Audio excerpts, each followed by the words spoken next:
Bismillahirrahmanirrahim. Alhamdulillah hamdan katsiran thayyiban mubarakan fih kama yuhibbu rabbuna wa yardah.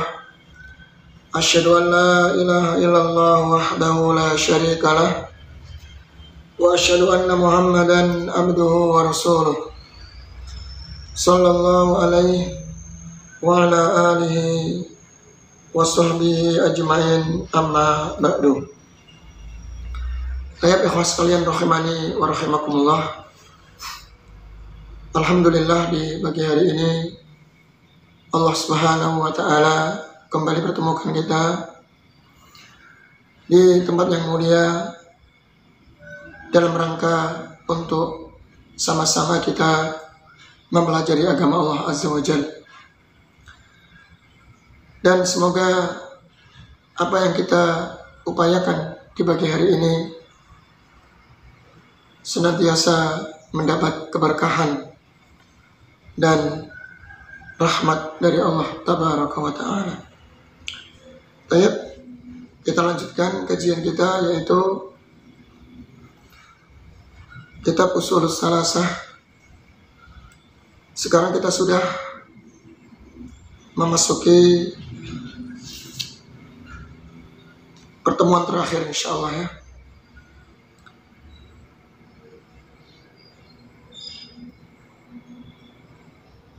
Baik, sebagaimana telah kita sampaikan sebelumnya, bahwa di antara bentuk daripada taghut adalah berhukum dengan hukum selain Allah. Namun, apakah kita katakan mutlak berhukum dengan hukum selain Allah itu keluar dari agama Islam, ataukah hanya sekedar dosa besar, atau hanya sekedar sebuah kezaliman? Maka di kesempatan kali ini kita akan memberikan rinciannya, ya, rinciannya. Karena Allah Subhanahu wa taala berfirman dalam surat An-Nisa, ya, kalau nggak salah An-Nisa atau Al-Maidah,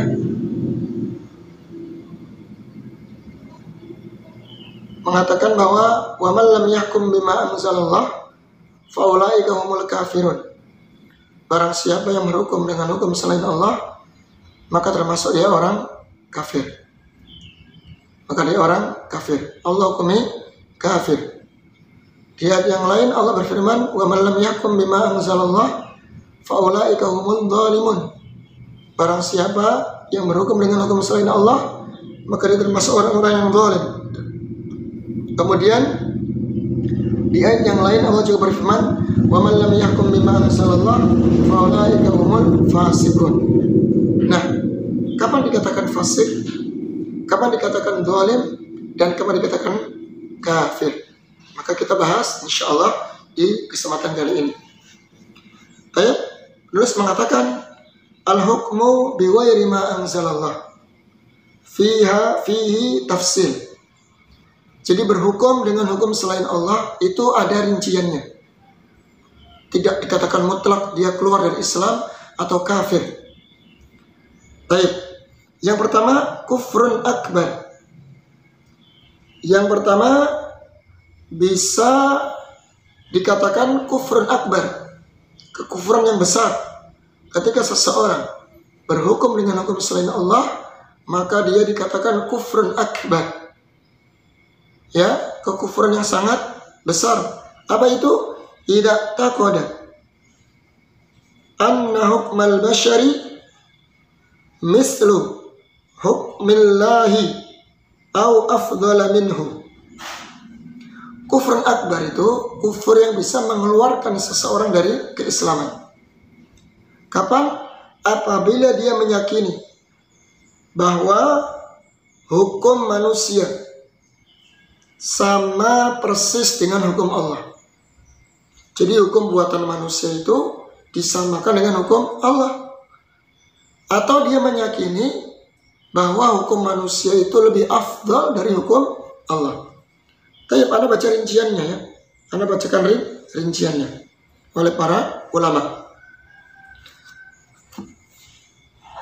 Keadaan yang pertama, berhukum dengan hukum selain Allah dikatakan kafir kapan? 1. Ayyatahakama ila ghairi syar'illahi wa ya'taqidu anna dzalika sya'ighun. Ya. Wa yuwakkilu amrahu ila at-taghuti alladhi umira ayyukfara bihi. Ayyakfura bihi. Yang pertama, berhukum dengan hukum selain Allah itu bisa keluar daripada Islam, dikatakan kafir, keluar dari Islam kapan? Apabila dia berhukum dengan hukum selain Allah, hukum selain dengan syariat Allah, dan dia meyakini bahwa itu diperbolehkan, kemudian dia menyerahkan ya urusannya, ya hukum tersebut kepada hukum tauhid, yang mana Allah perintahkan kita untuk mengkufuri tauhid. Ini yang pertama. Jika dia meyakini boleh berhukum dengan hukum selain Allah.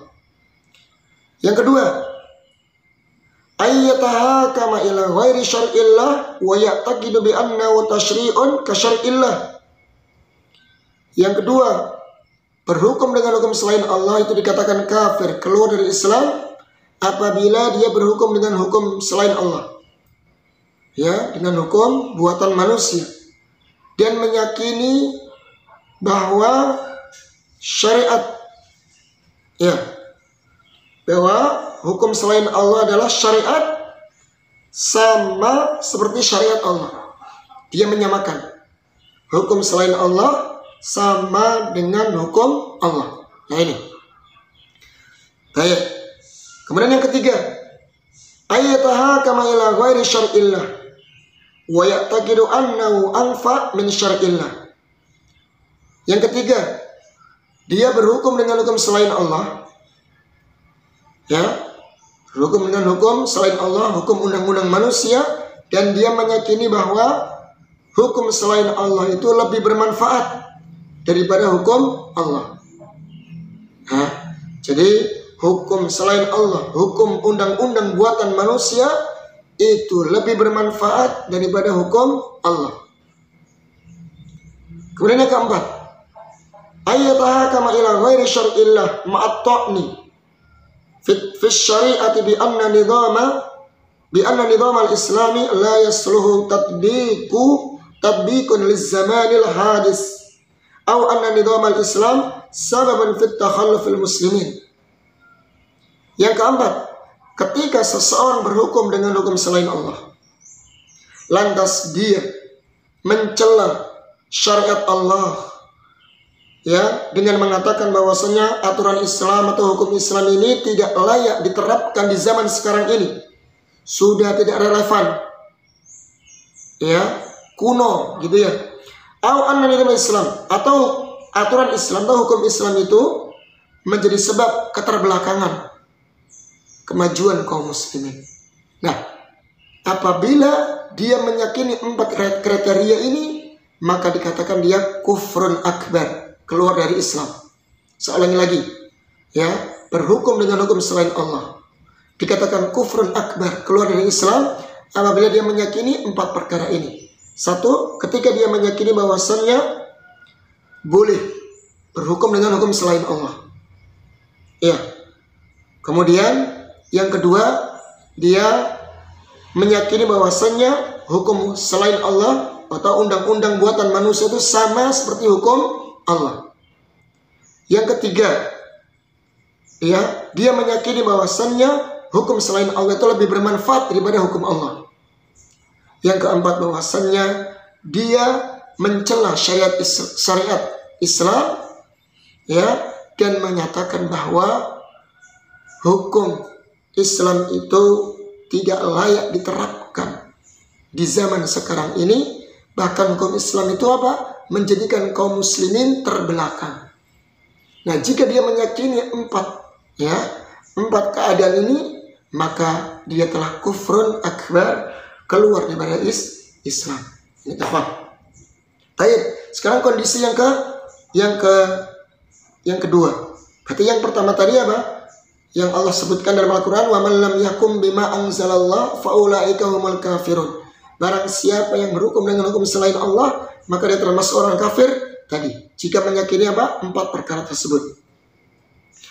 Kemudian yang kedua, al-halatus tsaniyah ayyatahakama ila ghairi syar'illah ma'atiqadi hurmati dzalik wa annahu la yajuzu al-qiyamu bihi fasahibuhu asimun min murtakibul kabirah mustahiqqun lil wa'idi min indillah. Nah ini keadaan yang kedua, yaitu seseorang berhukum dengan hukum selain Allah, dengan hukum undang-undang buatan manusia, tapi disertai meyakini, masih ada keyakinan haramnya ya berhukum dengan hukum selain Allah. Sekalipun dia berhukum dengan hukum selain Allah, tapi dia masih meyakini bahwa hukum selain Allah itu haram. Ada keyakinan seperti itu. Dan dia meyakini la yajuz, tidak boleh ya menegakkan, ya tidak boleh menegakkan hukum dari hukum selain Allah. Maka yang seperti ini pelakunya asimun, dia berdosa. Dan dia telah melakukan dosa besar, dan dia berhak mendapat ancaman dari Allah Subhanahu wa ta'ala. Dia tidak masuk dalam kufur akbar, dia derajatnya tidak sampai dalam kufur akbar yang mengeluarkan dia dari Islam, tidak sampai. Kenapa? Ketika dia berhukum dengan hukum selain Allah, namun dia masih meyakini bahwasannya haramnya hukum dengan hukum selain Allah. Bahkan dia meyakini tidak boleh melaksanakan hukum-hukum selain Allah, masih meyakini demikian. Namun mungkin karena dia tuntutan pekerjaan, ya, karena ada tadi hawa nafsu untuk keuntungan duniawi yang nggak bisa ditinggalkan, ya, maka dia berdosa, ya, murtakibul kabirah, dosa besar, dan dia terancam dengan ancaman dari Allah Azza wa Jalla.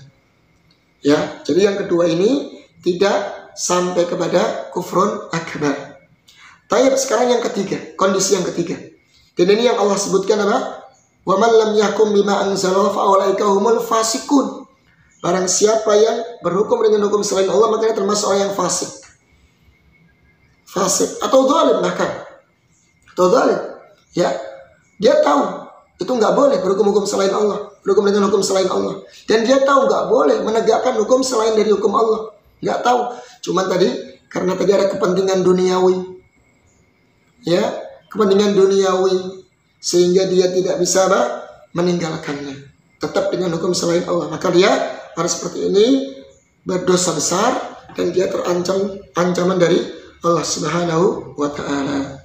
Tapi sekarang keadaan yang ketiga, al-halatus salisah, keadaan yang ketiga, annahu la yurid tahakuma walakinnahu hakama imma biijbarin ala dhalika kama huwa ma'rufun annal mutahakim yajbaru ala khudurihi,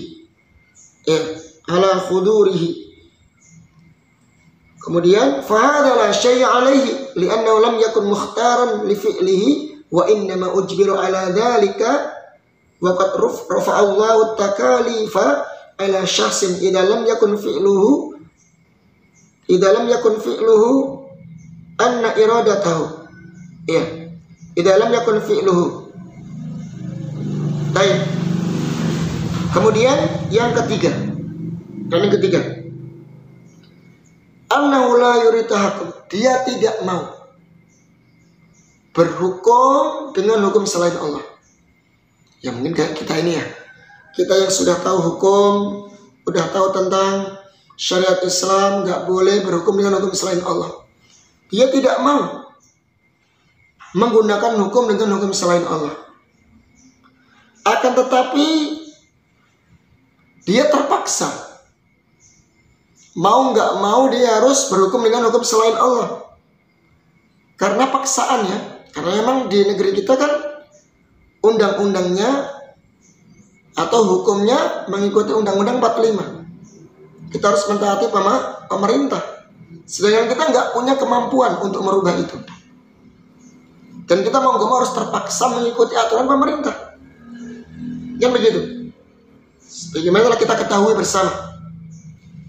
Ya, jadi ketika kita berhukum dengan hukum selain Allah, ini karena apa? Yujbar, dipaksa untuk menghadiri acaranya, yang dipaksa untuk menghadiri sidang-sidang tersebut, menghadiri ketentuan-ketentuan dari persidangan, walaupun mungkin tidak menggunakan hukum selain Allah, ya, harus datang kepada hakim yang mereka memang menggunakan hukum-hukum undang-undang buatan manusia. Nah ini mau nggak mau kita harus mengikuti aturannya. Maka padahal kita nggak mau, tapi kita terpaksa harus mengikuti aturannya karena kita hidup di negeri yang pemerintahnya menggunakan hukum undang-undang selain hukum Allah. Nah, fadalah syai'a alaihi. Maka yang seperti ini tidak mengapa, tidak termasuk dosa. Karena kita dalam kondisi terpaksa. Ya, li'anna lam yakun mukhtar. Karena dia tidak mukhtar, tidak dengan keinginannya. Bukan karena keinginannya untuk berhukum dengan hukum selain Allah. Karena dalam kondisi terpaksa mengikuti aturan pemerintah. Ya, jadi dia bukan karena keinginannya li untuk melakukannya. Wa innama ujbira ala dzalik, dan sedangkan dia dipaksa untuk melakukannya. Ya, dan Allah Subhanahu wa taala mengangkat takalif. Ya, mengangkat dosa-dosa orang yang dipaksa kepada seseorang yang dia melakukan sesuatu bukan karena keinginannya. Ya, makanya dalam Islam itu kan ada yang namanya muttor, ya, orang yang terpaksa. Ya, illa man ukriha wa qalbuhu mutmainnun bil iman. Jadi orang-orang yang dipaksa namun hatinya tetap dalam keimanan. Maka yang seperti ini insyaallah taala tidak termasuk dosa besar dan dia dimaafkan oleh Allah Subhanahu wa taala. Jadi jelas ya, ada tiga keadaan ya, kondisi orang yang berhukum dengan hukum selain Allah. Jadi tidak mutlak semuanya dikatakan kafir, keluar Islam, taghut, dan dia neraka dan seterusnya, enggak. Ya, maka harus penting melihat rincian seperti ini agar kita tidak berpaham dengan pemahaman khawarij. Baik, ikhwan. Nah, kemudian yang kedua, kata Syekh di sini, kita baca yang penjelasan Syekh, ya. Saya mengatakan bahwasanya berhukum dengan hukum selain Allah yaitu kufrun duna kufrin yang tadi saya sebutkan. Yaitu kekufuran yang tidak sampai keluar daripada Islam. Kekufuran yang sampai tidak mengeluarkan dia dari keislaman. Artinya dia dosa besar. Kufrun duna kufrin. Ya, kufur kalau para ulama menyebutkan, membaginya ada kufrun akbar, kufrun asghar. Kufur yang besar yang sampai mengeluarkan seseorang dari keislaman. Ada kufrun asghar, kufur kecil, ya, itu dosa besar. Jadi kalimat dosa tapi Allah itlaqkan dengan kekufuran. Rasulullah juga demikian dalam sebuah hadisnya, Pak. Sibabul muslim kufrun, sibabul muslim fusuk, wa qitaluhu kufrun. Mencela seorang muslim adalah fusuk, perbuatan fasik, dosa. Namun wa qitaluhu kufrun, dan membunuhnya termasuk kufur. Ya, kufur di sini tidak sampai keluar dari Islam. Itu dosa besar. Nah, kufrun duna kufrin. Derajatnya yang berhukum dengan hukum selain Allah bisa kufrun duna kufrin, yaitu kufur asghar, kufur kecil yang tidak sampai keluar dari Islam. Kapan itu? Manik taqada annal hukma bighairi ma anzalallah batilun. Dia masih meyakini bahwasanya hukum dengan hukum selain Allah itu batil. Ya, hukum dengan hukum selain Allah itu batil. Jadi masih ada keyakinan haramnya berhukum dengan hukum selain Allah. Meyakini bahwasanya hukum selain Allah itu batil. Walakinnahu yahkumu bihi li hawa. Nah ini, akan tetapi dia tetap berhukum dengan hukum selain Allah dengan hawa nafsu. Jadi karena hawa nafsunya, karena ada kepentingan duniawi, ya, kepentingan keluarga atau yang lainnya lah. Au hubbi, atau kepentingan kerja, tuntutan kerja, begitu ya. Au hubbi riyasah, atau karena apa? Cinta dengan kedudukan. Ya, dia masih cinta dengan jabatannya di situ, menjadi seorang hakim dengan gaji yang besar, yang menggiurkan, sehingga bagi dia berat untuk meninggalkan pekerjaannya. Padahal dia tahu, ya hukum dengan hukum selain Allah itu haram dan batil, dia tahu. Tapi ya tadi karena tuntutan pekerjaan, karena tadi cinta dengan kedudukannya, dengan harta bendanya, dengan dunianya, yang dia sehingga berat untuk meninggalkannya. Atau yang lain daripada itu dari sebab-sebab. Ini ikhwan ya. Jadi jelas, tidak bisa kita katakan mutlak orang yang berhukum dengan hukum selain Allah itu dikatakan kafir secara mutlak. Tidak. Tapi kita lihat rincian-rinciannya. Baik, sekarang kita baca lagi tentang masalah jihad ya. Qassamal Ibnul Qayyim al-Jauziyah al-jihad ila arba'i maratibah. Al-Imam Al-Qayyim Al-Jauziyah membagi bahwa jihad itu ada 4 tingkatan. Jihad ada 4 tingkatan. Yang pertama kata beliau jihadun nafsi, jihad melawan hawa nafsu. Berjihad sungguh-sungguh melawan hawa nafsu. Ya, jiwa melawan jiwa. Yakunu bil ilmi, yaitu dengan ilmu. Kadang jiwa itu apa? La'ammaratun bisu, mengajak kita kepada keburukan, maka kita lawan. Ya, jiwa ini kadang malas ketika diajak beribadah, maka kita lawan, ya, kita paksakan harus bangkit berdiri untuk menegakkan salat. Yakunu bil ilmi wal amal, yaitu dengan ilmu dan amal. Ya, wa da'wati fi sabilillahi was sabri, yaitu dengan berdakwah di jalan Allah dan kesabaran. Ya, ini ikhwan ya. Jadi jihad nafs, ya, melawan jiwa yang malas, ya, melawan jiwa dari kebodohan, melawan jiwa dari malas-malasan, melawan jiwa ingin melakukan perbuatan maksiat dan dosa. Ini semuanya harus dengan ilmu. Ya, harus dengan ilmu. Seseorang nggak bisa melawan dirinya, ya, melawan hawa nafsunya kecuali dengan ilmu. Kemudian kita amalkan ilmu tersebut, kita dakwahkan di jalan Allah dan kita bersabar di atasnya. Jadi ini yang berat, ya, melawan hawa nafsu ini paling berat, ya, paling berat.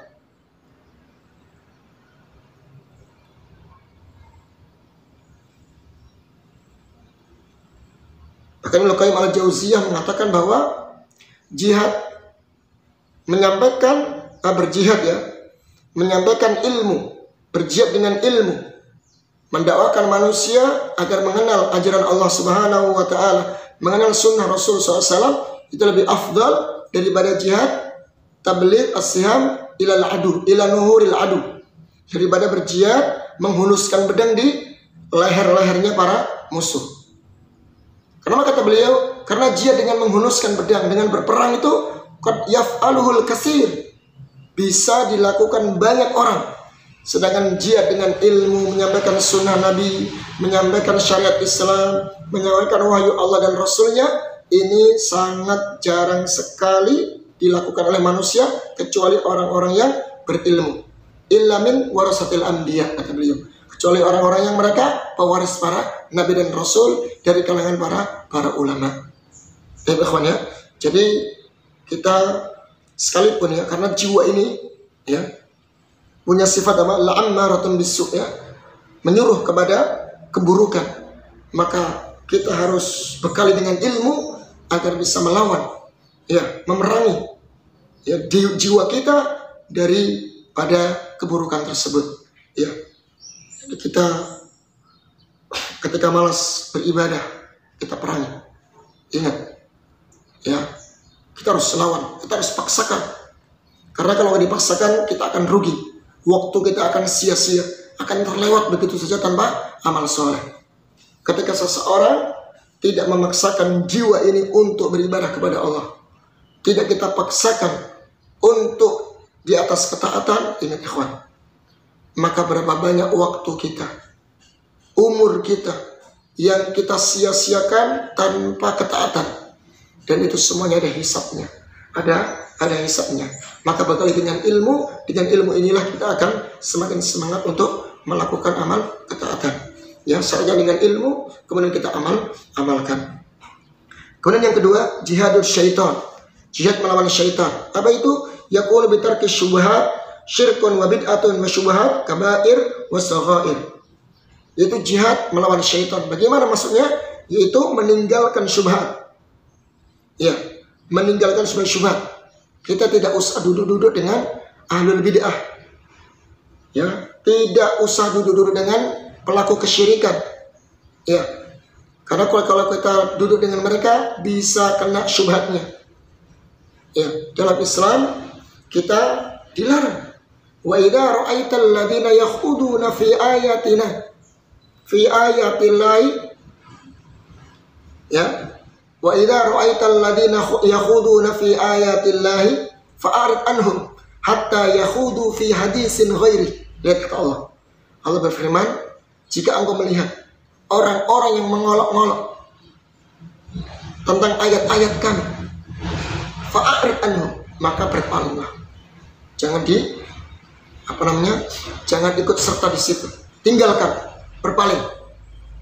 Sampai mereka membicarakan hal yang lain, tidak mengolok-ngolok ayat-ayat Allah Subhanahu wa taala. Ya. Ahlul bid'ah yang selain membawa syubhat, masalah akidah, masalah tauhid, kalau kita nggak bisa meluruskan, mending kita tinggalkan. Ya, meninggalkan syubhat apapun terkait masalah agama, masalah akidah, masalah tauhid, ya, yang melemahkan keimanan kita, maka kita tinggalkan. Di antaranya kesyirikan dan bid'ah, ya, maka kita tinggalkan. Wasyahwat atau syahwat, hawa nafsu, ingin melakukan dosa dan maksiat, ya, ini kita juga tinggalkan. Kabair wa saghair, dosa-dosa besar atau dosa-dosa kecil, harus dilawan ini ya. Syaitan kita memberikan was-was kepada kita, ingin melakukan perbuatan dosa dan maksiat, maka wajib kita melawannya. Ya, yakin bahwasanya Allah Subhanahu wa taala mengharamkan, dan apa yang ada di sisi Allah lebih baik daripada hawa nafsu yang kita turuti. Baik, kemudian yang ketiga adalah jihadul kuffar, jihad melawan orang-orang kafir. Wal munafikin, yaitu orang-orang munafik, yaqulu bil qalbi, yaitu dengan hati. Kita membenci mereka, membenci kekufuran mereka, membenci kemunafikan mereka. Wal lisan, kalau mampu dengan lisan, menyampaikan dengan dakwah, dengan lisan, dengan ilmu, yaitu lisan. Wal mal, dengan harta. Wan nafsi, yaitu dengan jiwa. Ya, seperti sekarang nih Palestina ya, yang diserang oleh Zionis Israel. Mereka dibombardir, diintimidasi, ditindas oleh orang-orang Yahudi. Maka kewajiban kaum muslimin, ya, untuk berjihad, membela kaum muslimin yang sedang ditindas. Ya, bisa dengan berdakwah, ya, bisa dengan mendoakan, kemudian dengan mengirim pasukan, atau dengan harta benda, ya, untuk keperluan jihad, kemudian dengan apapun yang bisa kita bantu untuk mereka. Yang pertama, yang mana? Jika tidak mampu, maka ingat, minimal dengan doa yang kita panjatkan untuk kaum muslimin yang ada di Palestina, ya, jihad melawan orang-orang kufar dan orang-orang munafik. Ya, terus sampaikan kebenaran, sampaikan ilmu, ya, karena mereka juga nggak berhenti-henti menyampaikan keburukan. Ya, mereka tidak berhenti-henti menyampaikan kebatilan, mengajak manusia kepada kemusyrikan, mengajak manusia kepada kekufuran, mengajak kepada manusia untuk meninggalkan agama Islam. Maka kita juga harus lawan dia, menebarkan agama Allah, menebarkan Islam, menyampaikan al-haq, agar mereka juga sadar akan hal itu. Kemudian yang terakhir, yang keempat, kita beli Ibnu Qayyim, jihadu arbabil zulmi arbabul zulmi wal bid'ah wal munkarat, itu berjihad menyuarakan kebenaran, wal bid'ah melawan kebid'ahan, wal munkarat dan kemungkaran. Jadi siapapun yang mengajak tokoh atau pemimpin atau siapapun atau pemerintah yang mengajak kepada kezaliman, kita harus lawan, harus kita sampaikan. Ya, imma bil yadi, yakunu bil yadi, itu bisa dengan apa? Dengan tangan. Nah, tangan ini kan berarti hanya pemimpin. Jika ada tokoh, ya, seorang tokoh yang mereka berbuat zalim, maka kita bisa minta bantuan dengan pemimpin untuk meluruskan, untuk memerangi orang yang seperti itu, memerangi kezalimannya. Ya, memerangi kezalimannya. Bil yadi, dengan bisa dengan tangan. Jika kita punya kekuasaan dan kekuatan, terutama ini untuk para penguasa. Jika ada tokoh-tokoh, ada pemimpin, ada pemerintah di suatu daerah itu zalim, maka bisa kita laporkan kepada pemerintah agar dia memberikan efek jera, memberikan peringatan, ya bisa dengan kekuasaannya agar mereka jera. Wal lisan, atau bisa dengan lisan memberikan nasihat kepada pemimpin yang zalim atau kepada tokoh-tokoh yang zalim, kepada pelaku-pelaku kebid'ahan, pelaku-pelaku kemungkaran dengan lisan. Ya, dengan lisan ini hanya para ulama dan siapa saja yang punya ilmu untuk memberikan nasihat, yang punya wewenang, yang punya power, yang punya yang ucapannya dianggap, ya, ucapannya digugu dan dianggap, maka silakan sampaikan dengan lisan, nasihati mereka, ya. Baik, wal qalbi, atau dengan hati. Ini yang terakhir ya, yang jika dia tidak mampu melihat kezaliman, melihat kemungkaran, melihat kebid'ahan, jika dia tidak mampu ya berjihad, ya menyampaikan dengan lisannya atau berjihad dengan tangannya, maka cukup dengan hati. Ingkari dengan hati, dilawan dengan hati, tinggalkan, ya, kita ingkari dengan hati. Baik, al khatimah, maka sebagai penutup di sini Syekh mengatakan yajibu ala kulli akilin, wajib bagi setiap orang yang berakal. Ingat ya, kalau kita punya akal, kita manusia dan Allah anugerahkan kita akal yang sehat. Kita bukan seperti binatang atau hewan. Kita manusia, Allah berikan akal yang sehat. Ayyata'ammala, untuk memperhatikan, untuk mencermati hadal matnal azima, ya, matan yang agung ini, matan usul salasa yang agung ini, yang bagus, yang mulia ini, yang luar biasa ini, ya, harus perhatikan. Coba perhatikan, coba berikan perhatian dan berikan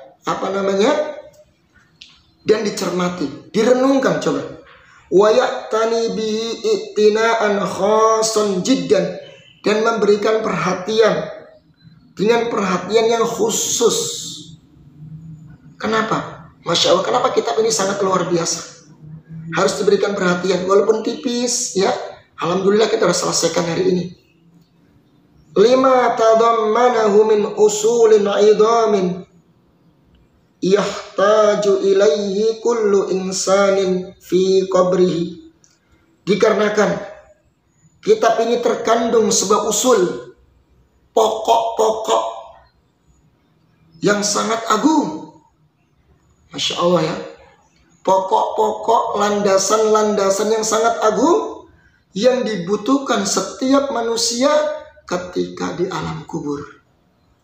Jadi beliau memberikan nasihat, sekalipun kitab ini tipis dan sangat ringan, mudah untuk dibawa kemana-mana, mudah untuk dihafalkan, tolong berikan perhatian yang sangat penuh. Tolong dicermati lagi, diajarkan lagi, diingat-ingat lagi, dimurojaah lagi. Karena kitab ini sangat luar biasa, terkandung usul, landasan-landasan yang sangat agung yang dibutuhkan setiap manusia ketika di alam kubur. Karena ikhwah, beliau karang kitab ini, ya, karena kitab ini terkandung 3 landasan utama yang nanti kita akan ditanya di alam kubur. Tentang apa? Ketika manusia dikuburkan di liang lahat, kemudian datang 2 malaikat, gitu ya. Ja'a malakani, datang 2 malaikat. Atau ja'a malakani yanzilani, datang 2 malaikat dan dia turun 2 malaikat. Kemudian bertanya tentang 3 perkara. Man rabbuka, siapa Rabbmu? Wa man nabiyyuka, siapa nabimu?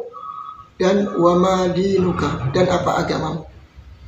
Dan kitab ini membahas, ya, 3 landasan ini. Siapa Rabbmu, siapa nabimu, dan apa agamamu. Ini semuanya ditulis di kitab yang ini, kitab Ushulus Salasah. Dan ini sangat penting sekali dipelajari setiap muslim. Dan kita nggak bisa terlepas dari 3 pertanyaan ini. Jika benar, ya, makrifat kita kepada Allah Subhanahu wa Ta'ala, jika benar tauhid kita kepada Allah, jika benar, ya, keimanan kita kepada Rasul Shallallahu Alaihi Wasallam, jika benar Islam kita yang selama ini kita, ya, Islam ini, jika benar keislaman kita, artinya kita melaksanakan syariat Islam, kita tunduk dengan syariatnya, ya, menjalankan perintahnya, kita totalitas dalam beragama, maka insya Allah kita akan bisa menjawab pertanyaan malaikat Mungkar dan Nakir di alam kubur. Ingat ya kawan, jadi di alam kubur tidak ditanya terkait masalah-masalah duniawi, tidak ditanya tentang masalah ilmu matematika, ya, atau ilmu biologi atau ilmu-ilmu yang lainnya. Ya, ingat yang ditanyakan 3 pertanyaan ini. Maka ini wajib untuk kita pelajari. Ya, semoga kitab ini bermanfaat, ya, sekaligus menjadi amal jariyah kepada penulisnya dan orang-orang yang mau mengamalkan dan membacanya. Semoga tersebar ilmu ini yang luas kepada seluruh kaum muslimin, dan semoga dengan demikian kaum muslimin tersadarkan dan mau kembali kepada agama yang lurus. Mohon maaf atas segala kekurangan, ya, dari apa yang kita sampaikan, dan selesailah, ya, penjelasan kitab Ushulus Salasah. Ya, mohon maaf atas segala kekurangan, salah kata penyampaian, maupun mungkin salah dalam menjelaskan.